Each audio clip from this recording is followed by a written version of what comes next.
To be the best, you have to beat the best, and sometimes that means pushing a limit, pushing past the comfort zone and into the lead. Tonight, the public rounds of racing for GridLife's SimCity Challenge presented by Valvoline come to a close. Only the top 16 in points will move on to the fourth and final round to be contested on November 4th. For the final two rounds, we'll step our GridLife field up from Miatas and GT4 cars into the Porsche 992 Cup race car. With a screaming flat six engine, no anti-lock brakes, and no traction control. Wrangle this beast, and you might just find yourself in contention for GridLife Game Night in 2 weeks' time. Hi, everybody. I'm Kyle Heyer, joined by none other than Tom O'Gorman for our third and final public round of the GridLife SimCity Challenge presented by Valvoline. Tom, welcome to Austria. This is going to be cool, and this is a new track to this game, a new car to this game, and that means very minimal practice time for a lot of these drivers in preparation for the, essentially, like you said, public finale of the SimCity Challenge. And then ultimately, the top 16 in points will get to race against some drivers live at SEMA at GridLife Game Night. How cool is that? Really cool. I'm very excited to be headed out to Las Vegas. We're going to be contesting a broadcasted round at the Luxor Hotel on November 4th, and the top 16 drivers in points from the GridLife SimCity Challenge will compete against 8 top qualifiers on site at SEMA who will qualify their way in. Those drivers will be on site and will compete in our GridLife Sim rigs. So it'll be 24 total drivers competing in that final round for the ultimate bragging rights. So lots of storylines coming in tonight. We got 16 drivers that have put themselves in position to move on, Tom. You take your best 2 of 3 rounds, so the things might shuffle around a little bit by the end of the night. Yeah, they might. So we have DJ Alessandrini, Paul Darling, Brian Heitkotter, Wyatt Gooden, Austin Cobb, and I might throw Andrew Pilata and Kyle Herbst in there as well. Those are our top 5 to 7 in points. I believe most, if not all of them, are here tonight. But those are the drivers that have had consistent enough rounds to pretty much comfortably solidify themselves into that SEMA finale from their own bedrooms or closets, living rooms, wherever their sim rig sits. The rest of the top 16, I would argue, are really not comfortable just yet. That starts with Ryan Carwile on down, if you're looking at my computer screen with the list on it. But we have a handful of drivers that have a really great opportunity to have a solid night and work their way up into that top 16. We're looking at James Houghton, Josh LePatry, Alex Artea, Evan Schickel, and more. Those drivers, because they've had one poor round and one okay round, they have the opportunity here to capitalize on what could potentially be a really exciting race because these cars are tough. They are tough, and they are pretty also, and this is actually particularly fitting. This is Brian Heitkotter, who drives the number 05 Chris Forsberg Racing Nissan 370Z in GridLife Touring Cup, and funnily enough, the front of this car has a kind of a similar cross-section. It looks like a 370 at first glance. I was just thinking the same thing. Somehow they made that car look very accurate. I wonder who paints these for these guys because they did a good job. It really does look fantastic. So Brian Heitkotter's paint department, good job on that. So he's right now qualifying. That's what everyone's doing as they're setting the grid. So let's show you the format and how this works here, Tom. Got our visual back to help everybody out. We've got 2 heat races, an LCQ, a last chance qualifier, and then the feature event, which will be 20 minutes. The other rounds will be 10. Here's a look at how it works, Tom. We take our top 60 drivers, open qualifying. That's what's happening right now. We're going to split them into 2 groups of 30. And then what happens, Tom? And then it's odds and evens up against each other. The top 15 from each race, odds and evens, go into the final no matter what. And then we have our final 30 drivers go into a last chance qualifier. Those are the yellow rats you see there. The top 10 from the last chance qualifier will also race their way into the feature race. So it's a total of 40 drivers that make their way to the top in that feature race. But no matter what, you're guaranteed 2 races here with GridLife iRacers. If you're lucky, you might get 3. So hoping that everybody gets the opportunity. We had over 50 enter this final public round, which the take rate for this has been fantastic. We've had full grids every week. I think we'll be a couple shy of a full 60-car grid, at least for qualifying, but still very, very strong field counts here. Here's Lawrence Zavadil. We have not seen this name pop into the mix, but he has been right on top of the board in practice and right now in qualifying. Yeah, he's killing it. Paul Darling just behind Brian Heitkotter will round out the top 3. Andrew Pilata is 4th. So right now, Lawrence Zavadil will be the pole sitter for our odd race. That's our first run that we'll see with Brian Heitkotter on the outside of that front row. Again, a new name, great looking car, powering down towards turn number 4. And this track is really tricky because if you notice, there's a lot of pavement. This is a current Formula One track, and it's kind of designed as such in that it catches Formula One cars with a lot of paved runoff. And what that means is when you dip a tire into that runoff here in iRacing, it will disqualify your lap. It doesn't count. So a bunch of drivers who are not even on the board yet might have really fast laps.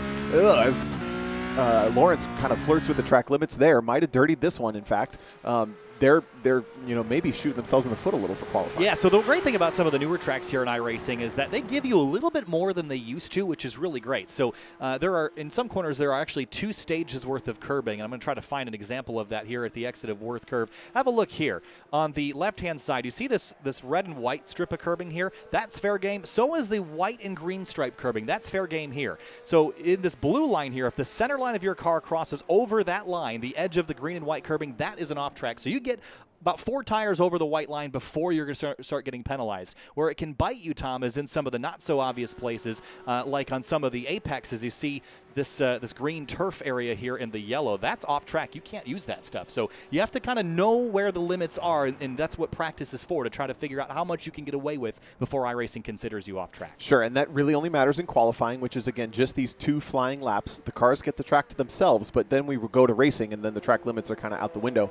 Lots of shuffling happening on the leaderboard on the left side of your screen, but this series was announced about 4 weeks ago, and these drivers have all had the opportunity to practice and get the rust off of them from the summer real racing season back into the sim fake racing season, and that means that these guys have had the opportunity to think about, practice, and execute on this session for a very long time, actually. Andrew Pilata did not get the opportunity to complete his last qualifying lap. We're going to head down to the racetrack now to begin our first of 2 qualifying heats. These are, again, 10-minute races, and only the top 15 will move on. There are 26 drivers lined up in this heat. And, Tom, fake racing, it's real racing, it's fake race cars. Exactly. So that's a better way to say that. That's an important distinction.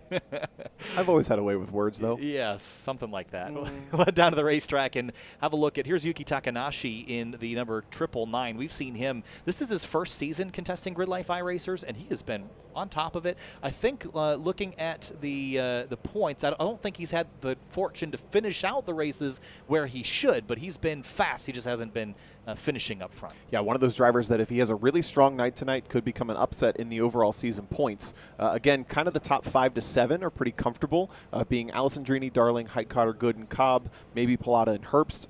Everybody else is pretty much racing their way in, and I would say it's pretty much an open table at that point. So it's not done yet for Yuki Takanashi. Again, Lawrence Zavadil, I keep wanting to say Zavaldi. Zavadil and Andrew Pilata will start on the front row. Pilata is up in that group, so he needs to have a good race here. He can lock himself in.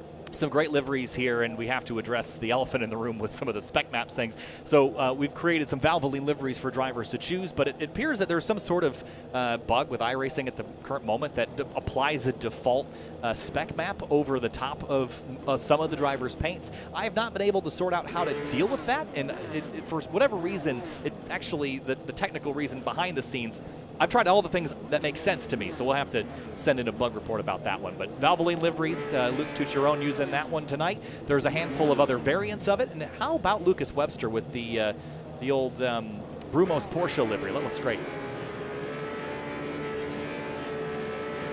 All right, time to go racing. And heat number 1, standing start this time here at Spielberg, and we're racing. GRIDLIFE SimCity Challenge, Heat 1 is green. These cars are tricky to launch, and clearly Lawrence has practiced. Look at the lead he's already got coming up into turn 1, but they're side-by-side. Heitkotter around the outside, Takanashi on the inside. Takanashi really got swamped. Look at that. I think, is that the number 4? No, it's James Houghton who got swamped a little bit. They're now moving across the nose of Tucciarone. Down the back straightaway, or I guess the middle of the 3 straightaways, there's a couple cars tangled in the back. Alfred Rodriguez in the number 15 is the one spinning at the exit of the first corner. Here comes Heitkotter up the inside. That's for 3rd place. And Stephen Joven, oh man, they're all crashing It's now. a stack up, and I have to wonder, did Lawrence Zavadil have an off track that might have given him a cut penalty? He dropped way back after that killer start. Andrew Pilata has gone to the lead in that white and pink Porsche as the rest of them bang doors between turns 3 and 4. Now, a lot just happened there. It's hard to keep up with, so maybe we'll go and check that out a little bit later, but there's still lots of movement happening. How about behind Dave Santel? A couple cars making contact there, Tom. Yeah, these cars, again, you can't emphasize enough how challenging these cars are by design. No driver aids and very, very weird driving because of that rear engine position. Whoa, that's lots of Valvoline liveries. Another car around. That's the 45 car of Anthony Barber. So that's Tony Barber, actually, from GRIDLIFE Time Attack, I believe. A lot of Valvoline liveries back here, as you mentioned. Here's Murphy Nichols in the number 5, and it's a hornet's nest here. I mean, you made him look so good. Who would not race it? Come on. Thanks, man. But Murphy Nichols up from 23rd to 17th. A great climb here, and has a couple drivers in front of him to get by. Whoa, big slide You there, see and Murphy's just going to tap him. You see just how hard these cars are to control, especially on cold tires. Another car is around in the final corner. I think we had maybe a 50% completion ratio of this first lap. Pilata with now a cut penalty. That's how it caused him to have to drop back to third. Yep. Lawrence Zavadil up to the lead again. Brian Heitkotter to second. These are your leaders. That battle for second isn't going anywhere, though. It certainly is not, and I think the challenge also is we didn't have a pace lap, so think about the inability to warm up your tires and brakes. So that's something that all the other drivers that are in the second heat are going to be watching and learning from. Hey, I should be real cautious on those opening laps because I'm not going to have any temperature in the tires or brakes. There was probably a pretty good reason for having a standing start tonight, just in case you're paying attention. But again, another spin. This is Abbott. I think Andrew Abbott gets a little bit of a tag potentially coming up into turn number 3. 44 of Buzas behind him. I think there's going to be some contact. Yeah, just a little bit later on the brakes. And, ooh, yeah, just a little lockup. Didn't quite leave enough space there for the car behind there, Tom, but they all just came together. And then real awkward here as everybody gets there, and the sight lines are so bad around the hairpin that you can't see the obstruction. So again, the top 15 from this heat will advance into the feature race automatically. Right now, your cutoff is Peter Zhang, who has survived the attrition of lap number 1. But does he have pressure from Nelson Jones? As we scan our way through the field, Santel up the inside of Alex Arteat, who's having a great night. He's one of the drivers that has scored points in one of the 2 rounds and might be able to leap his way up into that top 16 for the season. Yeah, Arteat is our Street GT champion from GridLife's Time Attack series here this year, so congratulations on Alex for wrapping that up at Road America just a couple of weeks ago. And right now, moving up into the top 10. His internet has been a little bit spotty here tonight, so he's got to work on that. The Not Fast Motorsports Porsche up in 8th place. How about Peter Zhang and Alberto Rivero? This is the battle to be out of the transfer spot, which is 15th. And Nelson Jones behind is licking his lips. So the black neon green car has the automatic transfer into the feature. The rest of the cars on your screen do not. But Alberto Rivera has been on that bubble a couple times this season, I think, if not just last week at Mosport. Yeah, and you can see there's some damage to that rear wing as well. It's kind of kinked up in the middle. And Nelson Jones has some significant left front damage. Here comes Murphy into the mix as well. Yeah, there's quite a sneer on the bronze car that we're looking back of Nelson Jones, but Peter Zhang has been able to clear them. Looks to be a fairly clean race car and is leading literally the rest of the field. That is 15th down to about 25th in one frame. So this is high consequence stuff. Look at the rear brakes glowing. Yeah, a lot of rear brake in these cars, and you can move the bias of how much braking force is done by those rear tires rearward quite a bit because the engine of these cars is actually behind the rear axle, so there's a lot of weight over the back of the car, and you can shift all that brake balance rearward. Seems like a lot of drivers have opted to do that as much as possible to increase the braking force. Big slide by, is that Rivera? Yes, and off into the inside he goes. Almost had it, but the tank slapper got him, had to lock it down, and now we'll let the rest of the field go by. So now the 16th spot, Matt Murphy will take over that position. Nelson Jones gets promoted up into the top 15 as it looks like we had another, I almost said fatality, that's not the best word for that, but we had another dropout somewhere in the top 15. I think Arteat continuing to flash is also kind of mixing up the order there just a little bit, but Lawrence Zavadil out front of the number 48. He has established an enormous lead, and we know how good Heitkotter and Pilata are, so that's a danger to guys like Alessandrini and Cobb, who are sort of the shoo-ins typically here in GridLife iRacers, but they might have a battle to fight tonight if you look on board from Heitkotter. Yeah, this is wild. I have to wonder if Zavadil is one of those drivers that is kind of a sim racing hot shoe and has heard about GridLife iRacers through the grapevine and found his way into this season, because over the last couple seasons, maybe a bit partial, but GridLife iRacers has certainly put itself on the map as one of the most competitive league series out there in iRacing. Ooh, really tight stuff for 7th. That is Lucas Webster in the Brumos livery, the red and blue stripes right behind him is Alex Arteat in the 77. Move Webster forward one spot, as here's Nathan Adler in 10th, trying to close in on that battle for 8th. This is such a tough corner. It drives like a 90-degree corner, but it's actually closer to a 180, and it just goes on forever. But it's pretty fast, and then you drop down into this really fast left-hand kink, flat out through the right-hander, but you can use all that curve there on your right, as we're watching Alex Arteat try to get a run on Lucas Webster, who's been charging forward for the last couple of laps. And these last 2 corners, very fast, but a little bit off camber from what you want them to be. So you drift out a little wide. Got to watch the off track there and the slowdown penalty you get for running too wide. But look at the run. Adler gets dust kicked up, chasing Arteat down the front straightaway here at Spielberg. Comma Steven. Sorry. Another reference I don't get, probably. Steven Spielberg. Oh, okay. All right. Well. Help me out, Tom. You know that one. Okay, yes, I do. Here comes Luke Tucciarone in the Valvoline livery up the inside. That is for 10th spot on Adler. So while Adler was the hunter, now he is the hunted into turn number 3. Very tight and dicey. And a little bit wide. Watch those sausage curbs on corner exit, those long yellow high curbs. You can high center the car on those, and that is certainly not a fun time. And it looks like Bouzas has gone around at turn 3. Let's go find out what happened to him. Oh no, and then he was in the top 15. That's going to be right on the bubble now as he's resumed in 13th place. Looks like he still has a little bit of a buffer, but the battle for 8th, 9th, 10th, and 11th has hotted up. Alex Artea maybe picking up a spot. Last time through a sector timer. They're still swapping spots. Here's Tucciarone on the inside. That's that blue Valvoline car. Right behind Webster, who is in the Brumos livery. Then it's Artea in the Not Fast Motorsports car, and Nathan Adler, who's dropped a couple spots, but on a mission to try to grab some back here. 3 laps to go in the heat, 2.5 minutes remaining, and it's Zavadil out front by 4 seconds, and Heitkotter, Pilata, James Houghton up to 4th. Then Yugovin in 5th place in the number 8. We're overdue for pointing out that every position in this race means 2 positions on the grid for the feature race. So while these drivers are automatically into the feature for 8th, 9th, 10th, and 11th, that actually means 16th, 18th, 20th, and 22nd on the grid. So every single position is really critical, even though these guys are racing for what may feel like just a way into that feature race. Accelerating up, there is a battle for second. Here comes Pilata on the outside of Heitkotter into turn 3. Going to cross him up to try to take the run to him in turn 4. Check James Houghton in the mirrors, waiting, salivating maybe a little bit for these guys to go side by side, a couple more corners, but they know the consequences. They want to get into that feature race. Pilata to the outside once more. Here he comes on the brakes. This is a tough corner. Can you over-under on exit? He's going to try it. See him back out of it, try to get the throttle down a little sooner, but this area of the racetrack is extremely hard to pass. You're sort of just getting in line and setting up for the final corner pass, the dive up the inside, or all the way back around at turn 1. And this track has so many threshold braking zones for a car with no ABS and rear engine.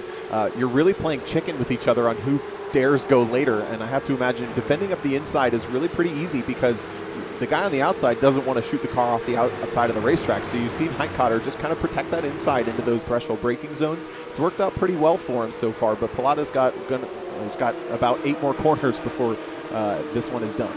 Running all the way to the edge of the racetrack. Meanwhile, for the transfer spot, Andrew Abbott is charging back forward. He's got Nelson Jones to get by to transfer him in. We know how good Abbott is. He was held back by that initial lap crash, but look at Jones running wide. Here comes Abbott. He'll take the spot away. It's a slowdown penalty for Jones. And that's going to end up being 30th into the feature race. This is the battle for 15th. We're riding along with 15th, and it's side by side for 16th and 17th. These are high consequence spots, both drivers wide. And Benson Tai, I believe, yes, he does have a couple points on the board, only 2 in the previous couple weeks. But for second place, here's the battle again.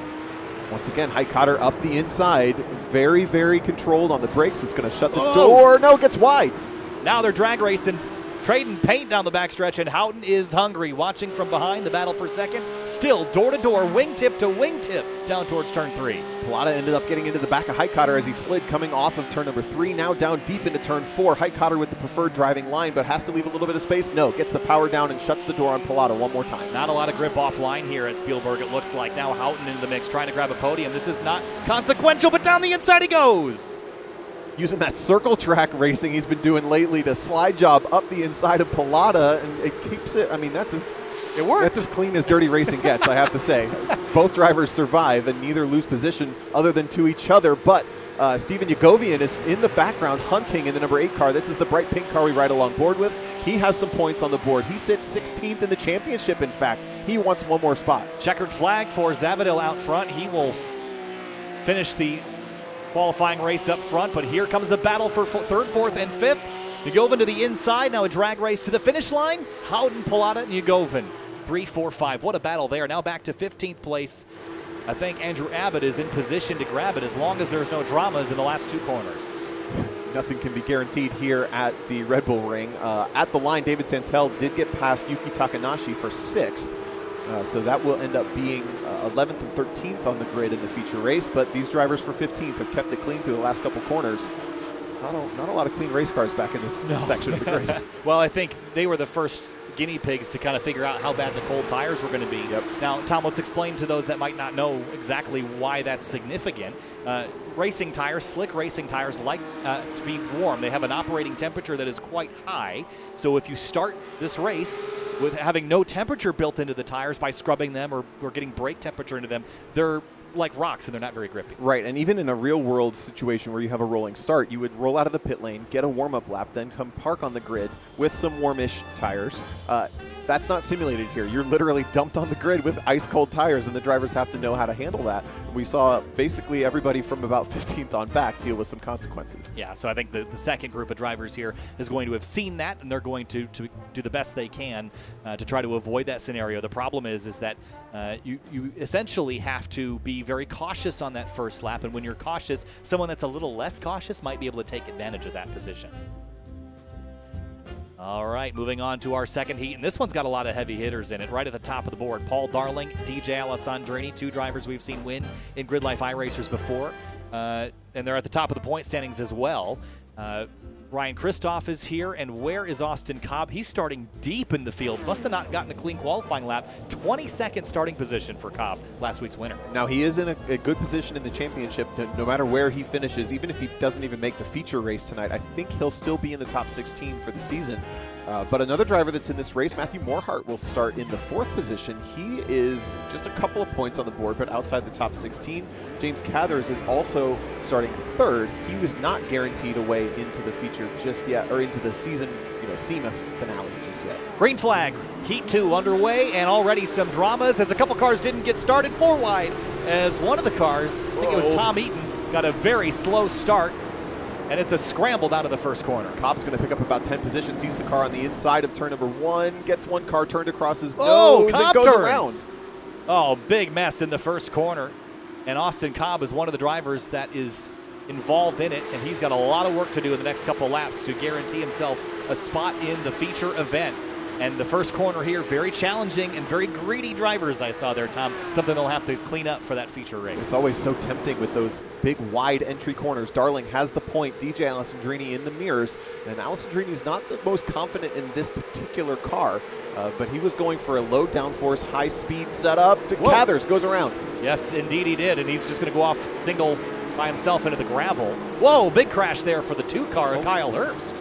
I think was it Herbst that actually had the bad start as well. He's had a very dramatic start to this race. Check out Ryan Christoph, though, up to 3rd. Here comes Christoph in the 46. He's just past Eric Dalla Riva, and Paul Darling's off the racetrack. Christoph to 2nd, shuts the door across Darling's nose. They're going to go side by side. That's Eric Dalla Riva around the outside in the black and pink. But Darling comes back in the black and yellow. Oh, this is fantastic stuff for 2nd. That just goes to show how challenging it is right now on those cold tires. Alessandrini goes through Darling wide again at the exit of turn 9. Well, you can hear the tires lock up. They're very, very slick at the moment. Yeah, they're so easy to get wrong here on this first lap. But Alessandrini, Darling, Christoph, Dalla Riva, Matthew Morhart keeps it on the track as well. Started 4th, runs 5th there in the background with the gold car. So transfer spot right now, Pete Lindbergh in the number 11, and Austin Cobb has put himself into a transfer position as well. Max Bauman hits pit lane, potentially with a jump start penalty or crash damage to repair. Spencer Elliott, now the transfer car, the number 36. Way to go, Pete Lindbergh there on the transfer spot. Cobb already charging his way well forward into the top 15, but I think we're still going to get a lot of action here for this 15th position, which is held just behind. More spins. Yeah, well, Will Robbins up at turn 3, got to the inside, and he's going to get stuck here. And this is going to be catastrophic for Robbins. He's trapped, has to reverse, and this is going to be absolutely catastrophic to his chances here. It's so painful to watch. All those cars come at you, and there's nothing you can do with good morality anyway, besides drive right back into the traffic.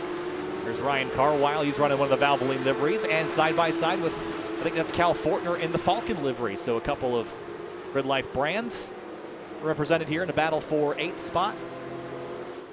Just ahead of them, Adam Kobach. We've seen him before. He was here last week at Mosport in the GT4 cars. It's actually our 17th place driver in the championship to get to the SEMA finale. So this driver has the opportunity to get a couple more points, have a solid round, make his way up into that top 16. Just kind of scanning down, there's a couple drivers. Kyle Herbst has had a poor night so far to start into that top 10. I don't think Carter Kundinger is here. Oh, sorry, missed this. Yeah, this is our transfer driver. Spencer Elliott slipped off course. Oops. and dropped outside. Nick Kors now the transfer driver, but Nick Nelson in the mix now. He's just one spot shy of moving in to a transfer spot. Oh, great run here in turn 10, but he had to kill it. Now Kors goes defensive. We're going to go side by side up into turn number 1. Just in front of them, Darian Taggart, we didn't notice that he was here, but has raced his way to 14th. And the number 52 car just in front turns into turn 1. But behind that transfer spot, oh, it's tight between them. That's Nelson that's got it in the kind of the FAF livery there. The, what do you call that? The flannel. Plaid. That's the word I was looking for. And here's 7th place. Adam Kobach, three-horse race for 7th place. Or is it Tartan? But don't you dare start that with me again. Gingham? I'm not sure. I don't know what those words mean, Tom. And this is going to be a 4-car fight here. This is dicey, and James Cathers into the mix in the 129. We saw him spin, did we not? He spun from 3rd, but still runs 10th. You're watching the battle from 7th. Along board the 10th place car into this tricky, long, decreasing radius, downhill, off-camber, left-hand corner. There's only 2 left-handers in this track, but this one's probably the hardest corner of all of them. I love how these cars race. There's so many mistakes that drivers can make. It bunches people up as one driver creates a cork in the bottle and the pressure builds behind him. The 91, the 1 nose to tail for 8th place, all behind Fortner. So you're saying we should ban ABS and GLTC? I mean, I would. I heard you just say that. Can you believe, chat, that he just said those words? He doesn't know what to say, sorry. Moving back to this battle for 6th. I think Tom's intentions are very clear. Here's Carwile defending, trying to defend from Cathers, but Cathers a little bit later on the brakes into the first corner. They're door to door. Cathers, remember, he's wrecked out of, essentially wrecked out, spun out of 3rd place. Austin Cobb, though, charging back from 20, what was it, 3rd on the grid? 22nd on the grid, up to 10th. And he spun out in the meantime. He was way behind everybody and managed to drive his way back through it.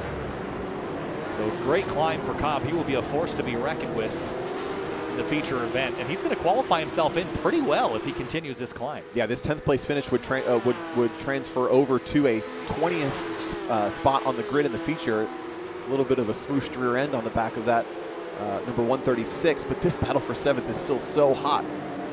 Adam Kobach on the inside again. Whoa, here comes Carwile in the 1. He's a little wide, so is Cathers, but Cathers moves forward. He's got tons of pace, does Cathers. And he's currently, Cathers is 9th in the championship standing, so he's had a pretty good set of rounds and would like to improve it with a solid finish in the feature. You only score points in the feature event. This stuff does you no good other than gets you a better starting spot. And that's why it's better to kind of concede the position if it means too high risk.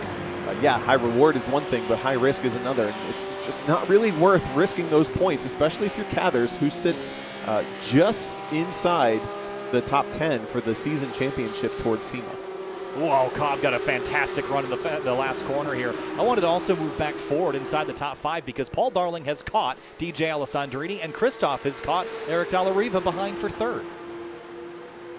This lead battle, I think this is going to get pretty hot. I don't think DJ's got the confidence that he's had in previous weeks. No, and he's admitted that. Again, I kind of mentioned it. He was going for just a kind of game the system setup and just hope for the best. You see the run that he's got off of turn number 3 towards turn 4.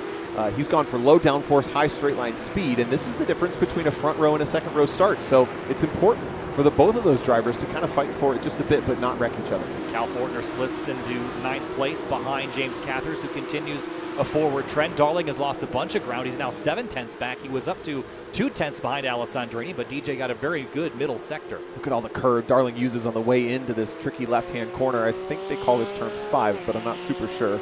But he's actually dropped off the back of Alessandrini with the number of straight lines that they've driven in the last couple of corners. Now starts to reel him just a little bit in. Over the rumble strips on corner exit. You're now down towards turn number 9. There's the gap. That's your race leader. Wow, DJ taking a lot of racetrack there on entry. If you can use it and you don't get penalized for it, it's fair game here in iRacing. So go off track as many times as you need. If it doesn't penalize you, it's fair racetrack to use. Exactly. He's actually, as usual, he's done his research and figured out that all that entry track, while it does give you quote unquote an off track, meaning you would get disqualified in qualifying, there are no consequences in this race. Use it all. Yep. And there's no one looking over your shoulder, no IMSA or SRO or GRIDLIFE monitoring track limits. So it's fair game here as we go back to 6. Austin Cobb up to P6, past Shane Vicari in a very pretty number 30. That means up to 12th on the grid in the feature race. This is a killer drive for the 136. Whoa. That's the black and yellow. Cathers a second spin. Oh, that's a big hit too. Can he get it straight? Yes, he will. Oh, it's damaged though. He's going to pull the car off. That is a shame. Big shame, especially because he sits 9th in that championship. He's only scored 15 points this season. There are a handful of drivers that are poised to take over that spot. I'm a little surprised he quit there, Tom. If he's gotten back rolling, he might have been able to stay top 15. Perhaps, but he will still guarantee his way to that last chance qualifier. He'll get one more shot. He's got the pace to race his way towards the front. Maybe just take a couple deep breaths and reset for the evening. Meanwhile, for 4th place now, Matthew Morhart has tracked down Ryan Kristoff. Sun is setting over the horizon there, but Kristoff's race is far from over. It was a big rotation from the back, and I got to say, there's a guy who does these paints on iRacing. It's always MXU, the livery that you see on Kristoff's car. They're the best to me. I would pay this man money to do a livery on my race car. He always does it so well. Kristoff running it tonight here, running 4th with Matthew Morhart just behind in 5th. And Morhart's one of the drivers that is not in the top 16 of the championship, but has the opportunity to be in the gold car you look back at now. If he just finishes here, he can have a good finish in the feature and work his way to the championship round at SEMA. So it looks like 15th place and forward is going to be pretty well set. Max Rooney, who is a competitor in Club TR in GRIDLIFE Time Attack, he's currently 15th. It's a long ways back to Will Robbins, who's 16th. So our top 15 is essentially chosen, but there's still lots of battling. Here's Fortner and Kobach fighting for 8th, and Kobach up the inside of the orange and blue Porsche. Oh, that's tight and dicey. These two cars have spent so much time side by side in this race, and they're still that way. Just a little bit of overlap now. Slots back into place. Woo! Just across the nose of Cal Fortner. Oh, Ryan Carwile. Carwile, I'm sorry. Yeah, Fortner is in the Falcon car. And now here comes Carwile up the outside now. They're going to try 3 wide. No, Fortner thought better. Locked up the brakes. Yeah, little puffs of smoke with no ABS, no driver aids in these cars, and it's going to be Carwile that gets the point. But that has kind of brought Val DiPietro into this, a driver who's been a little quiet tonight, but is always lurking in GRIDLIFE iRacers. Here comes Paul Darling to the back of DJ Alessandrini. This is for the lead in the heat. Here comes Paul with a fantastic run out of turn 6. Here he comes. Goes for the over-under and gets it. Overlap coming into the final 2 corners. This is the final lap. Yes, coming back to the checkers. Alessandrini runs wide. Going to try to cross over Paul Darling. Here he comes down the final corner. Turn 10, side by side. Darling and Alessandrini jumps the curb, runs wide. Drag race to the finish line. Darling is going to grab it. What a pass there towards the end. That's incredible. And they know each other too well. They know the stakes too well to do anything silly in the final corner. Then this fantastic battle. Kristoff, 3rd place on the heat race. Dallariva and Morhart will be the top 5. Fantastic stuff. Here's Kobach, Carwile, and Fortner, 8th, 9th, and 10th. They had a fantastic scrap. And again, this is why I love this Porsche Cup car so much, Tom. Yes, it's extremely difficult, and it is posing an immense challenge that these drivers have not yet had to face this season. But why I like it is because it forces mistakes, even by some of the best drivers in the field. And this is the car we're using in the finale at SEMA. We should mention, I don't know if we have yet. Yes. So this car is practical practice right now, real world practice for the finale that these drivers will all see.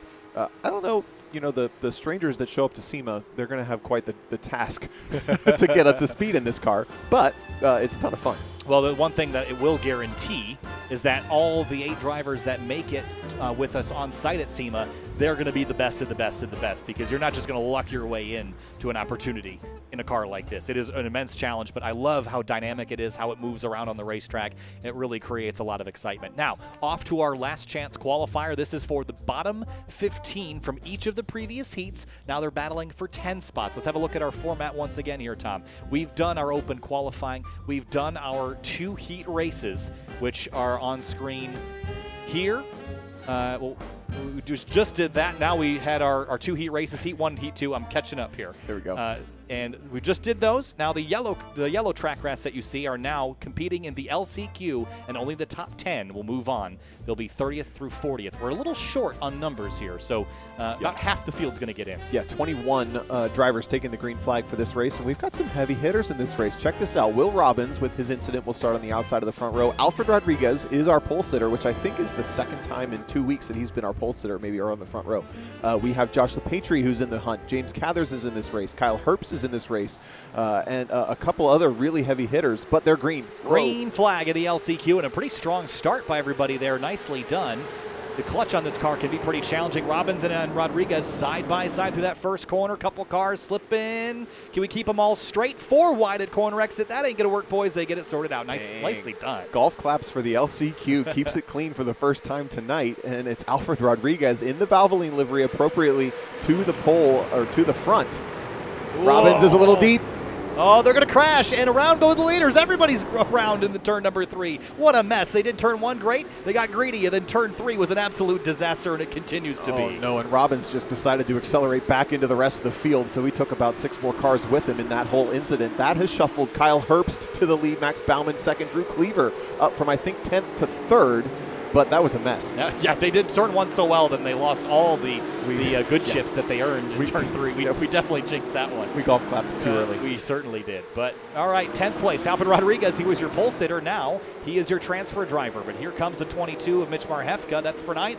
And Nelson Jones again battling to get in. He's 1 spot shy. He's got to be tired of being on the bubble, but he's still close. Marhefka leaves plenty of room for Rodriguez to go through. We ride with Jones. Someone call that phone number. I was going to say the same thing. I don't know what it's for. But I'm trying to read what's on the side of that car. Someone call Jenny, please. Do you know that reference? I don't get. Dang Tom, it. You can't do this to me, man. I don't know anything about anything. It's like going to work. Chris and Sean do the same thing. Big crash. That's Kyle Herbst. That was From your the leader. lead. What the heck happened?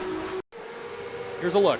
Oh, he's going to do it by himself. Clear of the lead and just loses the back end. Those cold tires. Don't forget, this is the first lap of the last chance qualifier. Stakes are high, and Herbst goes around. Excuse me. Drew Cleaver from, pull up the stat. Where did he start? I think he started outside the top 10. I'm pretty sure he did. Here's Drew Cleaver. Started 11th. Dang. Up to 2nd. Look at this. This is the battle for the lead in the LCQ. 2 abreast, and look up the middle. Here comes somebody. Oh, that's going to be a crash. One of the not fast cars. Oh, dramas. Oh, squeeze. That's the 24 car of Rivera. And cow. That was very tight. I think that was Tony Barber who just speared his way up to a bullseye in turn number 3, right on the door of some other car. Oh. Raced his way to 2nd. More lockups down into turn 4. Oh, this is just fantastic stuff. A little bit messy, but it's a lot of fun to watch. It's a lot of fun to watch. That's why we love this last chance qualifier. Little partially great racing, partially comedy relief in the middle of our broadcast here tonight, as now we watch Max Baumann run 6th place in that Valvoline livery. I think, is he the highest surviving Valvoline car? No. Oh, Tom Eaton just looped it. I think the other thing that's catching drivers off guard is the grip levels of the paint is far less than the asphalt. So as soon as you get off course, especially on cold tires, there's not a lot of grip to be had out there. Here's the battle for the lead again. Tony Barber typically runs a Tesla, I think, and, well, there he goes. Blew it. He had such a great run going. He's the car that doored somebody up into turn 3, and there just kind of rolls the dice a little too hard into the second to last corner. Oh, look out. That's very sketchy, and a couple drivers are going to spear by. He's still in transfer contention, though. Josh Lepetri in the number 12 is on the move, and he told me earlier that he's got some work to do tonight. He's just outside of the top 16 for SEMA, and now he's in a transfer spot if he can get this pass done. Actually, he's in the position, but I think, yeah, you're right. He is in 10th. Thomas Langille now goes to the lead in that neon yellow car. Benson Tye to 2nd, Drew Cleaver 3rd, as we've had so much shuffling. There is the top 5, 6 make it on camera. Rodriguez up the inside late into turn number 3. A couple Valvoline cars going head-to-head. Red versus blue. Make your pick, because here they go. A lot of takers on the white, though, I noticed. A lot of red and a lot of blue. Into turn 4 now. Still side-by-side. Door gets slammed shut. They're still side-by-side. This is fantastic. This has gone for 4 corners now, and they're still not done. Rodriguez now finally Baumann. Yeah, Baumann's through, and Rodriguez is a little wide. But again, this is why this car is chosen. It's a handful. It's a mess. It's hard to hang on to, but it makes for some fantastic racing. Very dynamic. Lots of mistakes, and mistakes breed passing opportunities. And up front with 5 laps to go now, there is Thomas Langille in the number 13. Great looking livery on this, by the way. That is cool. I think he had to make that himself, because got GRIDLIFE on it. It's got GRIDLIFE on it, but it's got a bunch of references on it too. I love that. There's Drew Cleaver in 2nd, another Tesla competitor in GRIDLIFE's Time Attack series. Moves to the inside, perhaps feeling a little bit of pressure from behind, but Alberto Rivera was nowhere near. Now we hop on board with Rivera, looking back at Baumann and Rodriguez, and these drivers are better off just conceding battling at this point because they've all guaranteed themselves into the feature race tonight. They might as well take it, but they're still going to race for it. Into turn 3 now. Oh, boy. Get them woed on down. Oh, there they go. Little stack up there. Here comes the 24, and now Rodriguez takes advantage of it. 3 wide. And who is this? There's another car that's just joined this battle, right? There's a third Valvoline car in there. Who is that? Is that a lap traffic, perhaps? Just in front? No. One of the white cars. Is that Cleaver? It is Cleaver. Oh, Cleaver. Battle for second. Getting confused on who's running where. I was going to say we've got one of each Valvoline livery here in the top 5. Maybe it was premature to upload those all for this week because now I'm getting confused on who's who. Rivera, Rodriguez, and Bauman have had a really great scrap. And again, 3 wide, 5 laps into a race. This is fantastic. Meanwhile, for 10, Tom Eaton has not a lot of buffer to Nick Kors. There they are on camera. Refocusing on Eaton, and just behind is Nick Kors, a GridLife Time Attack Street Mod competitor. Multiple front-wheel drive Street Mod track records here, driving this black and yellow Porsche, literally invert of his Civic. Tons of power with a front-wheel drive front engine car, switches it around. Probably feels like he's driving in reverse, but he's just outside that top 10 right now in the not fast car. For second, Cleaver feeling pressure again from Rodriguez and Rivera, using all the racetrack plus some now. 3 minutes to go here in our LCQ, our last chance qualifier. It's Langiel out front. Cleaver goes defensive. Smart move there. Here comes Rodriguez on the outside. That's the red-nosed Valvoline car. We're going to do 3 wide again, I think. Here they come. Cleaver doesn't quite leave enough room for him to go around the outside and get the run up onto the front straight, and that's going to hang Rodriguez to the outside. Rivera, in the only non-Valvoline liveried car, gets the run back up to 3rd. And now this another heavy braking zone. So many threshold braking zones on this track. Oh, a little wide goes Rivera, and through comes Rodriguez and Bauman. So now the 2 Valvoline cars door-to-door on the run down towards turn 6. Kind of tag teamed him to get him out of the battle there, did the Valvoline cars. So it's Cleaver, Rodriguez, Bauman in the white, red, and blue cars respectively. Thomas Langiel is checked out at this point, 2.9 seconds up the road. He's trying to find the next camera shot to get them all in one go here. Here they go. There's Langiel, and there is Cleaver. Cleaver, Rodriguez, and Bauman. Last 2 corners, 2 minutes left. Going to be 2 laps to go now for the race leader Langiel. Again, Tom Eaton is your transfer driver. No major dramas back there, so we're watching the battle for second.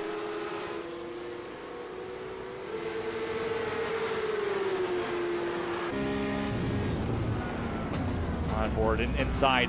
Lots of action in here. Turns in a little later to try to get that straighter run.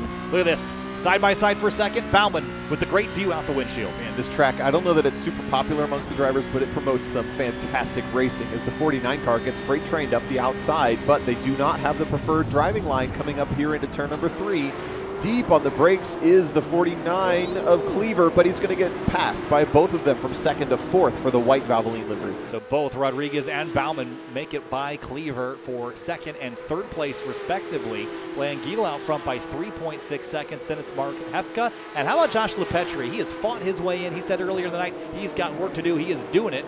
And that car is a little battered and bruised, but not quite as bad as some of the other cars on track. It's got some damage to the rear and a little bit of nose damage, but all in all, it's looking pretty good. Yeah, this is what we would call last chance qualifier. Not that bad, but he's hanging in there. Josh LePetri, unfortunately for him, he sits 19th in that season championship towards the SEMA round. Remember, the top 16 gets in. He's really not necessarily sitting in a great spot to have a high point scoring night tonight. Back to 2nd place. Now Rodriguez is the one on the hot seat. Bauman wants it and gets a much better run through turn 9. This run through turn 10 is so critical. The car compresses right at the apex there. You get a lot of grip right at the center of the corner, and then you unwind the wheel, and it's very much straight up the hill from there. White flag in the air for Langiel. We're looking at the red nose of Alfred Rodriguez with a ton of pressure from the blue of Max Bauman through turn 1. Rodriguez is going to run a little bit wide, but keeps the momentum up, and all's fair in love and war here, and also in track limits for the Red Bull Ring. Keeps the momentum going. I think if you go a little wider than that, you will get a slowdown penalty, but they figure that curb is enough of a deterrent that you're not really gaining anything out there. And same thing here with turn number 3. That yellow curb is not pleasant to drive over in any car, especially in a Porsche Cup car that is pretty low to the ground and pretty stiffly sprung. It's pretty similar to the curb you would parallel park alongside in a city, so it's really, yeah, not friendly. So we have a car with a cut penalty. The number 22, Marhefka, has to drop behind. Josh LePatry slows down the straightaway and tucks back in. Whoa, tucks back into the door of the 12. That's how you get tucked in at night. I think you've had some issues. Yeah. Get tucked in with a hip check. Teach their own. Up to second place. I think that's where you get lumberjacks from, probably. Where's the FAF Porsche? I don't know what that means, but keep it moving. Rodriguez, Bauman, Cleaver, and Rivera second through fifth. Languille out front and safe for the moment if he can get through the last 2 corners. I don't know what that means either. All right, checkered flag for the LCQ, and Thomas Languille will start 31st in our feature race. Across the line he will come. Rodriguez, Bauman, Cleaver, Rivera, the rest of the top 5. And here comes Tony Barber right up to the tailpipes. Wow, that was tight across those 6th, 7th, and 8th. Thomas Languille, the winner of the last chance qualifier, worked that hard for 31st on the grid in the feature race. Man, this format is a little brutal sometimes, isn't it? It really is. Tonight has been a bloodbath, but that's how it be sometimes as we move into our final event of the night. And Tom, you know what that is? That's the feature. I love it. I also love your wingtips tonight. They look great. Please, I don't know. I'm desperate the to know. wingtips with the suspenders and the bowler hat. I hope you wore all 3 on the same night. You keep saying these things, but I don't know what you're talking about. You need to bring up a picture for me, but I'm not sure if you can Google that. I mean, I'm going to bring you a zoot suit for the only finale. wingtips. Oh, boy. All right. Well, I'll wear whatever you make me wear. I probably shouldn't say that. That is a black hole that I don't want to descend into. No. But, I mean, maybe I do. You've probably got more style sense than I do. That's for sure. Everyone who knows what a zoot suit is waiting for you to be in one. It sounds like a fake thing. It's not. I'll show you. Everyone's laughing at me. I'm too innocent to know what these things are. Oh, you're not even kidding. It's a thing. No, of course it's a thing, and it goes with this music. It looks like a New York, like a mob dude or something. Yeah. Yeah. Come on. GRIDLIFE iRacers. Great racing and education all in one. Yeah, I mean, I'm learning all sorts of stuff. I wish everyone could see what I'm looking at. We got zoot suits, tartan. Sorry. All right. I'll stop. I think my mom makes apple tartans when the holidays come around.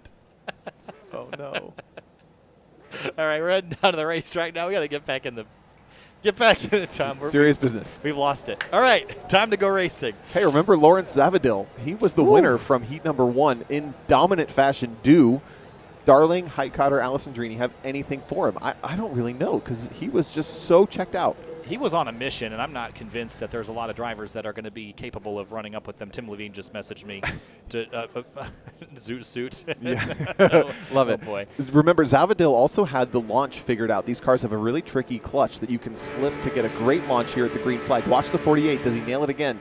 Here we go. Oh, the 155 had a better initial launch, but could not get it into gear after that. Oh, Alessandrini blocks one of the cars in the background. I think that was Christoph. I have to wonder if the rear end got away from him just a little bit. He's going to drop outside the top 10. So it's Zavadil, Darling, everybody. Oh, Santel gets a tag from Alessandrini, and we're 5 wide, 6 wide. Abbott gets turned. Oh, there, yep. That was never going to work as we head down the middle stretch towards Remus, which is the hairpin at the top of the hill. That's turn 3, and for the lead, here comes Darling around the outside. Around the outside, we've seen it work. Does Zavadil leave him a lane? Yes, he does. Very clean for the lead. Heitkotter is still in 3rd, but they're side by side for the lead. Pilata with a run up the inside of Houghton. Top 5, very hard battle. I heard some contact behind Alessandrini back in 11th place. Heitkotter in the Chris Forsberg Racing car is in 3rd slide. Pilata spins out of control on the brakes. Don't forget, we're back to cold tires. This is lap number 1 of the feature race. Twice as long as the other laps we've seen. The other races we've seen. Same lap. But Darling, Zavadil, Heitkotter, Houghton, Cobb. Look at Cobb, up to 5th. Oh, man, Austin Cobb is on a mission. Make well, somebody's 4th. wide. Houghton goes a little off track there in turn number 5. It is chaos at the front. Here comes Zavadil right back to the rear bumper of Darling. Uses every inch of the racetrack. Man, this is fantastic stuff. And Pilata's car just snapped and went around backwards on him incredibly fast. too much rear brake in that car, Tom. I was going to say, might have had the rear brake bias dialed in for hot tires, but now we're, is this 3 wide? Brake lockup for one of the many Valvoline cars, number 1. Oh, they're all going to crash now. There's just too many cars. Big hit for Koback, and that's going to be the end of his chances here tonight. And that's heartbreaking because he was already 17th of the top 16 in the championship. That's the first driver with heartbreak tonight. Into Lauda curve. Oh, Fortner. How do you know the names to all these corners? Because there's a camera box that has all the names of them. Look at that. Sorry, there was action happening. Look, back you to can it. see. There. That's my control panel. Ryan Kristoff battling for 10th. He was the one that kind of got shuffled at the initial start. Yuki Takanashi's back here, and look at this mess into turn 3. This is really, really hot action for about 15th position, and they all keep it clean. Bravo, gentlemen. Just in front of them, we saw Yuki Takanashi serving a cut penalty, which allowed Kristoff to get through for 10th. There's Murphy Nichols from 27th to 19th in the first lap and a half. That is a fantastic climb. And into turn 4 now. Couple cars still side by side out front. It's still Darling over Zavadil, Heitkotter third, then Cobb, Dalla Riva, Houghton, Alessandrini, Yagovin, Morhart, and Kristoff, the rest of your top 10. They're all still within the same 6 seconds of each other, so this really isn't out of the question for anybody. But check out this top 5. The driver I'm watching, Austin Cobb, from 22nd on the grid in his heat race to 4th in the feature. We haven't seen this kind of triumph in a while in GridLife iRacers, and he is hounding the back of Brian Heitkotter. Here he comes, battle for 3rd place. Heitkotter and Cobb. Both of these drivers are GridLife Touring Cup competitors. They have not yet raced against each other in real life, but they have here in iRacing. Very clean line through turn 1. Cobb leaves plenty of room, and here comes Dalla Riva behind, smelling blood in the water. I was going to say Dalla Riva got to get a clean run through turn number 1 there, but just in front, we're side by side for the lead maybe. Does Zavadil show the nose? No, back in line. Cobb up the inside. Oh, he tried to get some overlap. He's got a little bit of it. GLTC rules apply. Well, they don't actually, but Cobb wants them to, as he gave plenty of opportunity for Heitkotter to close the door if he wanted to, but everybody left each other lots of room and space. We like to see that. There is Zavadil in behind, the race leader. So what we suspected potentially to happen, Lawrence Zavadil, who we look back on now, is not running away with this feature race. Paul Darling still controls the field, and he will take over the points lead going into SEMA with this race win if he's able to hold on to it. DJ Alessandrini, meanwhile, in the background in the hybrid racing liveried car. That car sits 6th now, having been as low as 11th. Wow, Murphy Nichols got away with one there. Cal Fortner's got some Walmart Connect internet and drops in behind, so he was lucky to gracefully slide through the nose of the 31. As Yuki Takanashi goes by Kristoff, who's, I think he's got a slowdown. Yeah, Kristoff had something happen. I think some damage to the left front. Also, as that car looks a little crinkled, yes, so maybe he had some contact perhaps there in a couple of left-handers. It's Ryan Carwile in the Valvoline car. Trying to run down Lucas Webster in the Brumos Porsche ahead. Beautiful sunset here in Spielberg, Austria, as we move back to the front. Here comes Zavadil to the inside. He had a look and tucks back in line on the run up towards Remus. Trying to watch for a pattern here between these two drivers. Who's more in control? Cobb has gotten past Heitkotter in the background, and look at how much he's driven away. Cobb is going to join this battle real quick. Darling goes defensive into Remus. Zavadil over the curb on exit, trying to run him down. This is a fantastic fight for the lead, and we're far from over. Some cool scale livery on that number 48. Just notice that. As Cobb is continuing his charge forward, set the fast lap of the race, is on charge for the fast lap of the race right now, I should say. One of the fastest cars last time through, and look at him come. Great drive through the middle of turn number 4. Now it's all about executing perfectly, and he's done a lot of that so far. Very different lines being taken in turn 5 time.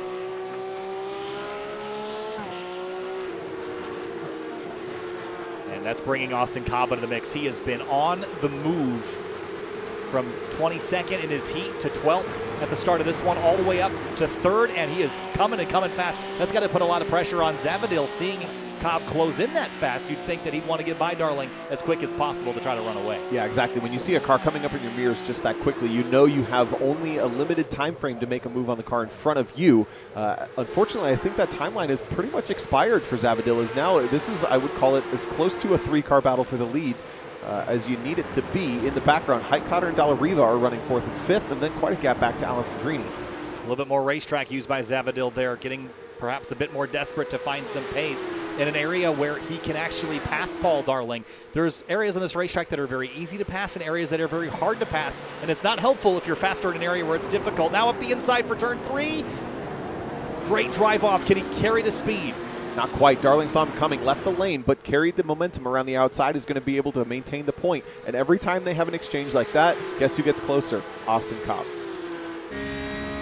On board the Apex V2R Porsche 992 Cup into turn 4 now. Darling leaving a little bit of room on the inside. That's dangerous because with Zavadil putting the pressure on, he might see that opportunity to just try to get to the inside if the door's open. I thought in the background Eric Dallariva might have had a run on Height Cotter, but not quite. They're still running single file, so the top 5 are still unchanged. Cobb pushing super hard into the dirt. Using every inch of racetrack plus about 2.5 inches of gravel on corner exit. Zavadil, the new guy here at GRIDLIFE iRacers, putting on a show tonight against some of the drivers who have been here for years on end. Paul Darling and Austin Cobb bookending this battle for first. Rounding out the top 6, Alessandrini, Ngovin, Morhart, Houghton, and Takanashi. This is a great run for Morhart, who was outside the top 16 on his way to SEMA. There he is in the gold car, hounding the back of Steven Ngovin. But this number 10 has the opportunity to race his way into the top 16 and make the finale for the SEMA championship round. There's Andrew Pilata on a recovery drive after his spin into turn 4 earlier in the race, up to 21st place. There are 40 drivers in this field. We have 35 of them still running, which I consider that a victory in itself with how crazy these cars can be to drive. Here's Vicari and Webster side by side into 1. This is the battle for 13th. Point scoring positions, but not very many points either way, but still great racing between Vicari, Webster. Carwile is hounding both of them in that Valvoline livery, but for the lead, look at this.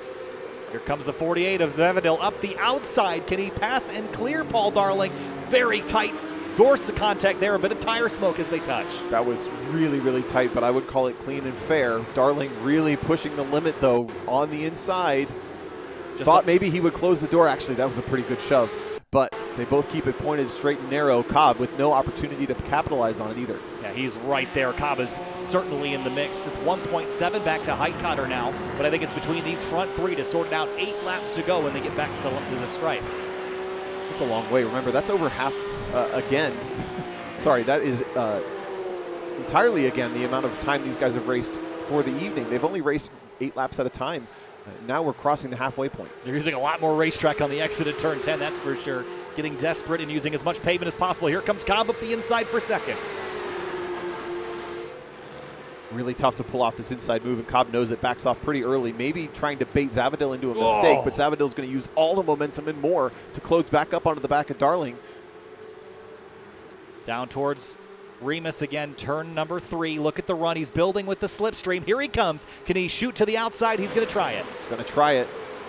Cobb was the fastest car last time through. Darling protects efficiently to the inside. Cobb almost collects Zavadil around the outside, but look at this over-under, the 48 with a run. Oh, rim shot through the hairpin. That was fantastic. Get down to the apex and throttle down. Use that rear engine grip, and here he comes for the lead to the inside in turn 4. Lawrence Zavadil takes the lead away from Paul Darling and clears him. Now at this point, Darling has to think a little bit about this overall SEMA championship. He's already pretty much earned his way in. He sits second in the points, will become the leader even if he finishes here. Yeah, you want to win. Yeah, that's great and everything, but you know, there's nothing to lose, nothing to win but making an enemy if they have some big contact. So he's going to race clean, I'm sure. This is I love this car and the way it's racing, Tom. It's fantastic stuff. Top 3 all under a blanket as they run down towards turn 9. This is far from over. I don't think Darling is any slower than Zavadil. I think Zavadil just had the advantage of the slipstream here in a couple places. Now Darling will have an opportunity to strike back, but Cobb is there as well. Exactly. Darling runs a little bit wide through the last corner. And look in the background. We have a 3-car battle for 4th. Height Cotter, Dallariva now have company with Alessandrini in that hybrid racing livery. Man, whoever painted that did a great job. That would be... I'm just kidding. No, but it looks great, kind of in homage to Eric Catil's car. I was going to say, and he has joined this battle. I did paint that. You did paint that, yes. I painted the Valvoline one, so we both got skin in the game here. You're doing better than me so far. Way to go, us. Unfortunately. But into the braking zone for turn 3. Darling is still right there. And Cobb is showing a lot of restraint, and I think for the reason that you already mentioned is that there's not really a lot for him to gain here. There's no, like, seeding, right? You're in the top 16, you're in. Yeah. There's no, the points go away after this. It's just bragging rights at the SEMA event. So from here on out, as long as you're in the top 16, doesn't matter. You're good. And he was 5th overall in that top 16 coming into this round. So even if this round is a bust, I'm pretty sure he's locked in. This battle now way back for 8th. Nugovin is the the meat in the sandwich, and gets into the back. Morehart turns him into the wall hard. No, and that was the driver we were watching as having an opportunity to race his way to the top 16, gets turned after running just a little bit wide, has to check up, and I'm not sure I can blame Nugovin for that, just kind of following the car in front, assuming that they're doing the right thing. Yeah, he just ran a little bit wide, and for the lead again, here comes Darling. Man, we look away for 2 seconds, and they go back to battling. Can we keep looking away? Can we keep prompting them to fight? Look at this. Cobb tries the outside as well. These corners are not prone for passing, though, so I think they're going to slap back in line. But Darling certainly has the pace. Nugovin with a cut penalty. Zavadil drops out with a cut penalty and in behind, so Darling and Cobb now take over the race lead into turn 1. Wow. That could hurt Zavadil significantly because if he falls out of this mix, the pressure is off of Austin Cobb. 6 laps to go this time through. Good battles elsewhere. Let's briefly check on this one. Shane Vicari, Cal Fortner, Lucas Webster, Pilata, and more. Holy cow, for 16th. They've got a train of about 7-8 cars in this fight. Pilata, I have to imagine, is the quickest of all of them, but he sits 19th. We're riding on board with him. He qualified 4th for this race. Someone is in too deep. That's Fortner. In too deep. Big wiggle on corner exit. He'll come back onto the track. Good driving on Lucas Webster's part to leave space for Fortner to return to the racing surface. And there's Alex Artea back here as well. Nick Nelson, a lot of really good drivers as Pilata just splits the difference. Went 3 wide for a moment, now up the outside for 18th place. Whoa, and just in front, Peter Zhang maybe got to the back of Ryan Carwile just a little bit and now rejoins this battle for what is now 15th. Zhang, Zakari, Webster, Pilata, Fortner, Artea, Nelson, Rodriguez, they're all in your frame right now. Look at this gaggle. This is awesome, and this is a long way behind the leaders, but I bet you they're having just as much fun. Here comes, how about Alfred Rodriguez? We've talked about him a couple times tonight. He's in the mix, and I don't think he's got a lot of damage on his car either, so he might have... Just a little scuff there on that driver rear fender, but no harm, no foul.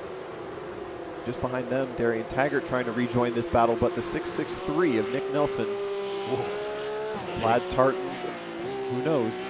Apple pie and plaid tartan. What would that be? Oh, look at Alessandrini. He's way wide into turn 1, trying to carry as much speed as he can. I think that actually was not what he was trying to do there. I think he might have panic braked a little bit behind Highcotter. No, just ran wide. No, just ran wide. And remember, he did the research to show that this car can handle all of that entry curbing.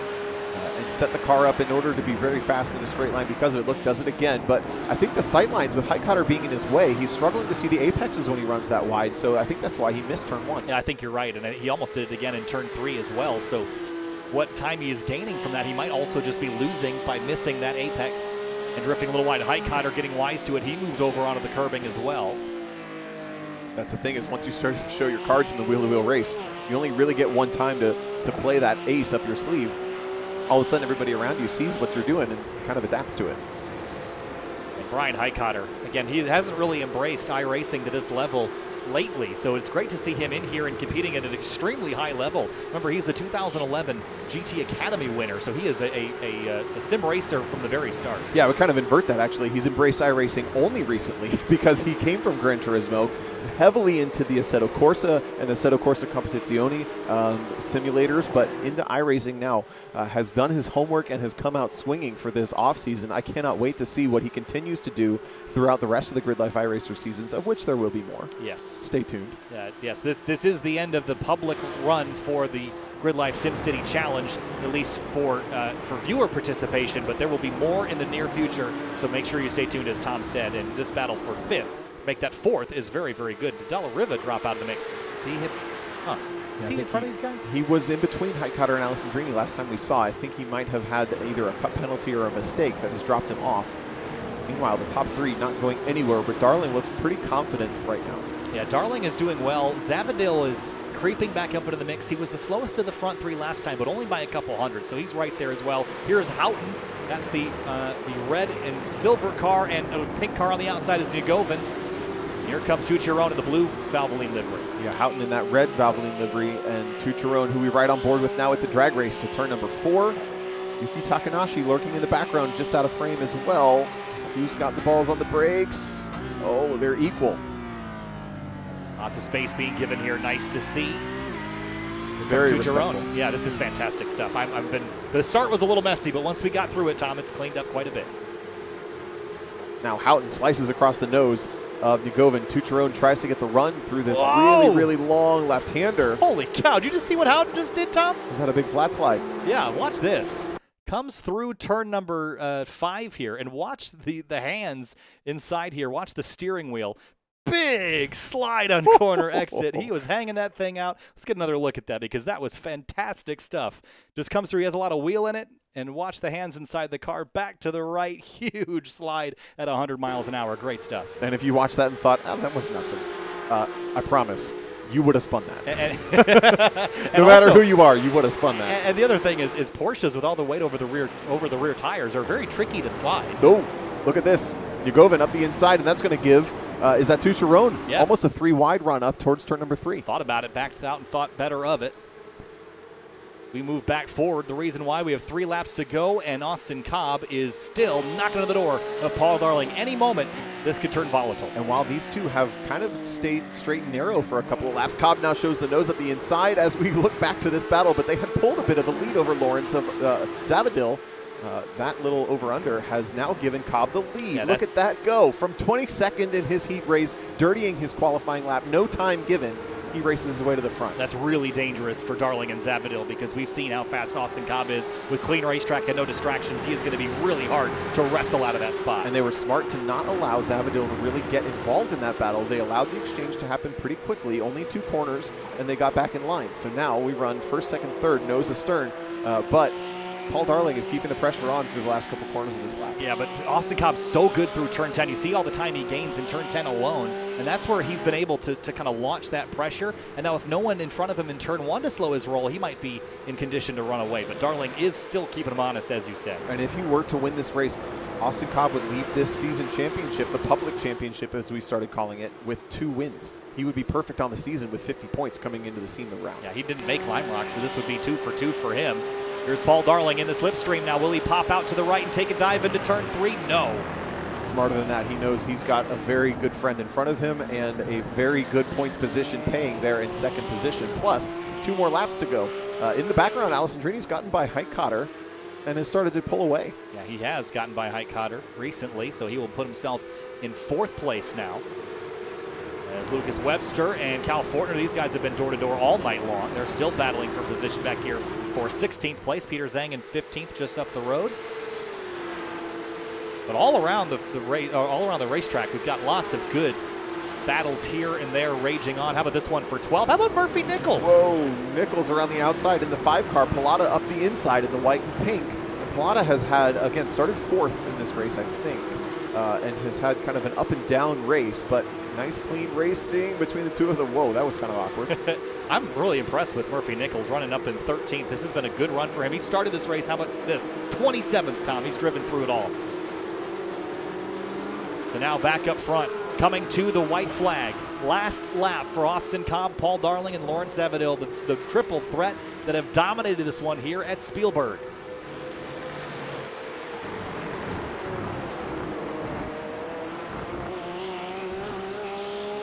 On corner exit now, Cobb goes defensive out of the gate. Darling chases him over into the slipstream. I haven't seen a lot of research being done between these 2 drivers, but if there was, this is the time to show it. Does Paul Darling have anything? Whoa, goes defensive more on Zavadil than anything. As they come up into turn 3, Zavadil with the over-under is going to get the power down nice and clean in that green and red. Scaled car in the background. He's got just a little bit of a run. This is going to be tough to do something with. Yeah, Darling did not get a very good launch out of turn 3. Zavadil did. Here he comes up the inside for second. Look out, there's a touch, and Paul Darling bails off the racetrack into the gravel. That was actually some net code, what we call internet contact between the 2 cars. There was not actual physical contact, but the internet thought there might be, and that's what sent Paul Darling off for a ride. Now, he's still okay on the points championship, but that's heartbreaking for the battle for second. Luckily, they didn't connect Austin Cobb in that whole exchange. Zavadil goes to second. Darling did a fantastic job managing that situation, locking up the brakes and diving left and avoiding Austin Cobb. But Cobb From 22nd in his heat race, he drove through everybody. He was looped, turned around backwards. He never gave up in this Apex V2R Porsche. After last week winning in the Cayman at Mosport, he will come through, and at Spielberg this time, he's going to run off course and come back to the checkers in the 992 Cup car. Austin Cobb wins the GridLife SimCity Challenge round number 3. Zavadil, the new guy, second place. Yeah, Allison Drini for third, Hike Cotter fourth. Darling holds on for fifth, but Cobb, he's got to feel pretty high and mighty coming into this SEMA round because he will lead the championship perfect for both of the points rounds. Hang on, this thing isn't done yet. That'll make my point. Ryan Carwile goes for a slide. He was running in the top 15. Here's Peters. Oh, another car. Is there oil on the track or something? Because everyone goes sailing off at turn number 7. Looks like Alex Arteit's due for a top 20. Ryan Kristoff is going to have a top 10. He comes across the line, smashed and crashed. Doing the Brad Adams through the checkered flag. Oh, boy. Yuki Takanashi for 10th. Moorhart, who we saw have that really unfortunate contact, will come home 11th. I just don't know if that's enough to get him up into the top 16 for SEMA. Well, that was a battle there coming to the line. It was. Who makes these GridLife liveries? Check this thing out for DiPietro. This is the same thing that. It is, yeah. Who else was running that? It's got to be Val making these things. They look great. I think so. There's a yellow one. Who was it? Scroll down. It was Moorhart? Nope. The guy who won the last chance. I'm so sorry. Oh, the guy boy. who won the last chance. Oh, Languille. Languille. There you go. There he is. Oh, he's doing burnouts. Perfect timing. Hey, look at him go. Oh, there's someone upside down. Oh, no. Oh, Mitch. Oh, and into space. Okay. To the moon. To the moon. So, back to my point about Cobb. I mean, he won the GT4 round in a Porsche. He won this round in a Porsche. And we're racing this car again at Road Atlanta in a couple of weeks live at SEMA. Now, Austin's going to be sitting in his house in Alabama, but, I mean, he's got to feel pretty good about his chances coming into that round. He's clearly established himself at the top when it's a Porsche, when it's for the marbles. Yeah, I think he's in the best spot of anybody, but you have to look at a guy like Lawrence Zavadil and how good he did tonight with 21 points. He might get in. We have to do some calculations after and figure out, but he might. He might be in the top 16. DJ Alessandrini certainly will. Brian Heitcotter certainly will. Yep, and Paul Darling will as well. Eric Dallariva, Houghton. I think Houghton with that performance might also have a good shot at making the SEMA finale. Bucheron, Kristoff, and Takanashi will round out the top 10 for tonight. Yeah, anybody that's scored points in any previous round and this one was going to stand a pretty good chance. Moving on to page 2, 11 through 20th. A couple drivers to note. Andrew Pilata, his night did not go the way he expected. Big lockup and a spin on the opening lap into turn number 3. Webster, Fortner, Arteit. How about the not fast guys? Cal Fortner, Alex Arteit, and Peter Zhang, 15, 16, 17 all together. Pretty awesome, and they did those custom liveries for each other as well. Whoever did those did a great job. Darian Taggart, 18th. Rodriguez from did he pole in the last chance? I think 5th finally in that race, up to 19th in front of Ryan Carwile for 20th. Very solid. Here's a look down the order for some more. Andrew Abbott didn't get the finish he should have had. Probably Tony Barber as well. A couple other drivers in here. This is with the drivers that had some problems. Dave Santel, Max Bauman, Drew Cleaver all crashed in the early going. Really and Pete Lindbergh. Unfortunate for Santel, who had done such a great job throughout the practice qualifying heat race, got turned across Allison Drini after that poor start for DJ, and didn't look like he made it past the first corner. Yeah, I wanted to go back briefly and check out the replay of Paul Darling almost looping it there on the last lap. I think it would be a good time to go back and see how close he was to clobbering Austin Cobb and the disaster aversion he had to do. So again, the internet kind of draws a box around these cars and assumes where the cars will end up. So Zavadil shows the nose at the inside, and look, there's really not physical contact between the cars, but the internet assumes there was, and Darling just gets sent to the outside wall. And how fast does this happen? Let's ride on board with Paul Darling and get a sense.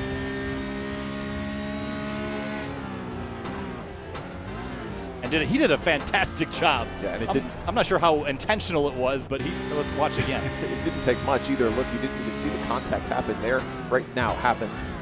Straight to the outside. Could have easily collected Darling, reminiscent of Catil back at Gingerman and GLTC. I was actually going to bring that up. Here's a look from onboard Austin Cobb. This was one of those moments you look up in the mirror and panic for a moment, and then everything's fine.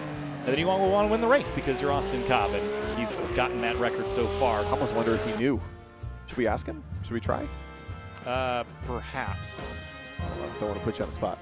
I don't know. Let's see if Austin Cobb's around.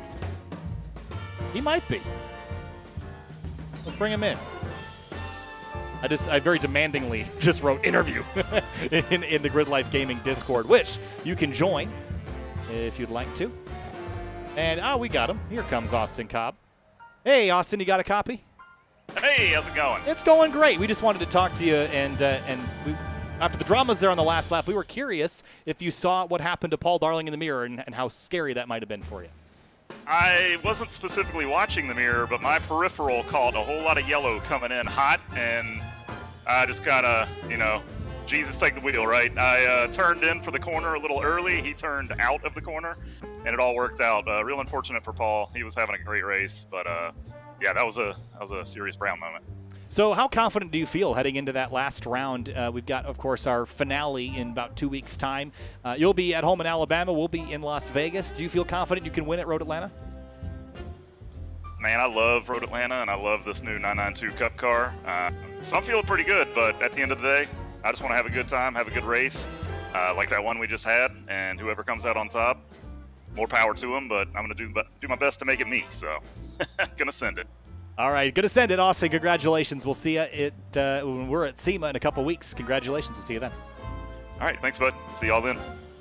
Austin Cobb, getting it done at Spielberg. I think we're going to probably call it there just for time's sake. But moving on now to our season finale round. Here's how you're going to watch.